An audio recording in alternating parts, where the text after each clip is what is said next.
dari Jerman tahun 1913 disebutkan bacaannya adalah Allahu ghaffara li Ulay, Allah mengasihi keluarga Ulay.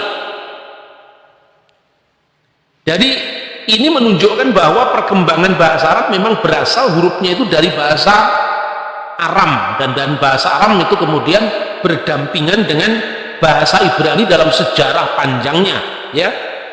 Kemudian siapakah Ulaih ini? Ulaih itu adalah anaknya Ubaidah, jadi bin Ubaidah Katib al-Ubaid al-Bani Amri tanabah alaihi min yakra'uhu, semoga dipahami oleh orang yang membacanya. Jadi kalau kita lihat perkembangan dari prasasti Umul Jimal pertama tadi, masih digunakan bahasa Ibrani, bahasa Aramaik bar yang artinya anak. Dari kata bar itu muncul misalnya Bartolomai menjadi Bartolomeus, Barnaba menjadi Barnabas, ya itu. Tetapi di dalam prasasti Umul Jimal kedua ini sudah memakai kata yang dekat dengan bahasa Arab sekarang, yaitu bin yang artinya anak. Jadi Allahu ghafara li Ulay bin Ubaidah Katib al-Ubaid al-Bani Amri tanaba alaihi min yakrauhu, Allah mengasihi Ulay bin Ubaidah, anaknya Ubaidah, sekretaris dari Bani Ubaid, pemimpin Bani Amru, semoga dipahami dari orang yang membacanya. Lalu yang nah, inilah sebetulnya peta pra-Islam tentang munculnya agama Islam dan bagaimana hubungannya dengan kekristenan pada saat itu. Kalau kita membaca di dalam kitab Kisah Para Rasul pasal 2, di sana sebetulnya ada pada saat pencurahan Roh Kudus yang terjadi pada perayaan Pentakosta Yahudi.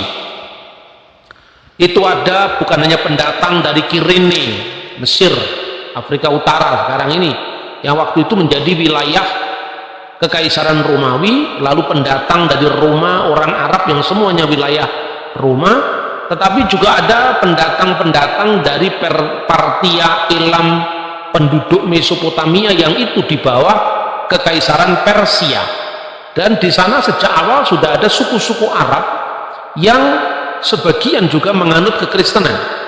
Maka kalau kita runut sejarahnya, pada waktu konsili Efesus diselenggarakan di kota Efesus, sekarang ini Turki, salah satu perwakilan dari gereja Arab yang hadir itu dari daerah Elusa di wilayah Yordania. Nama uskupnya adalah Abdullah, dan ini ada dalam dokumen sejarah gereja kuno. Berarti istilah Allah itu dipakai jauh sebelum zaman Islam, karena ini ada seorang uskup dari wilayah Arab di Elusa yang namanya adalah Abdullah. Dalam catatan gereja yang waktu itu semua tertulis di dalam bahasa internasional, satu dalam bahasa Yunani, itu disebut Abdilas, Yunanisasi dari kata Arab Abdullah. Kemudian kita mengenal juga suku-suku Arab yang menganut kekristenan, dan menurut James dari Edesa yang menulis kuliah, sebuah pengantar pengajaran kitab suci secara khusus Kristen, dia menyebut adanya terjemahan Injil dalam bahasa Arab, meskipun itu dipakai di lingkungan terbatas di wilayah orang-orang Kristen yang berbahasa Arab, dan itu tentu sebelum zaman Islam, karena Yakub dari Edesa atau James Edesa itu hidup pada abad ke-6, ya, akhir abad ke-5, abad ke-6, dan ketika itu tentu Islam belum lahir. Nah, lalu bagaimana kita melihat? Tentu semua tidak hanya berdasarkan asumsi, ya, atau sekedar catatan versi agama tertentu, itu saya kira tidak fair. Kita harus merujuk pada catatan sejarah. Tanya prasasti-prasasti Arab Kristen itu selalu memakai tanda salib, ya. Lalu ada tertulis di dalam bahasa Arab dan bahasa Yunani. Lalu ini adalah bentuk penulisan ulang dalam catatan tangan, ya, ditulis Ana, saya, persis dengan bahasa Arab sekarang sudah.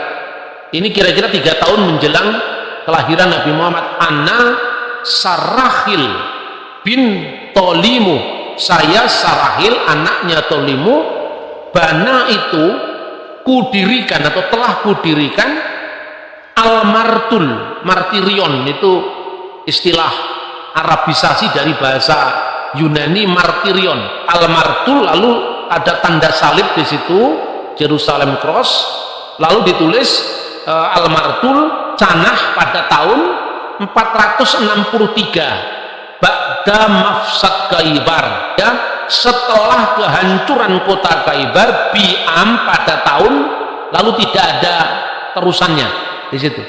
Inilah prasasti-prasasti yang dipakai di dalam bahasa Arab sebelum munculnya agama Islam. Nah, lalu memang ada orientalis yang akhir-akhir ini meragukan bacaan Enulitman, apakah benar ini bukti bahwa kata Allah dipakai. Ya, kata Allah tidak hanya dibuktikan dari pemakaian prasasti, tentu dari nama-nama orang, bahkan jauh sebelum zaman Islam. Bukan hanya bapaknya Nabi Muhammad yang namanya Abdullah, tapi uskup Edusa pada tahun 431, jadi kira-kira sekitar 300 tahun sebelum kelahiran Islam, namanya sudah Abdullah.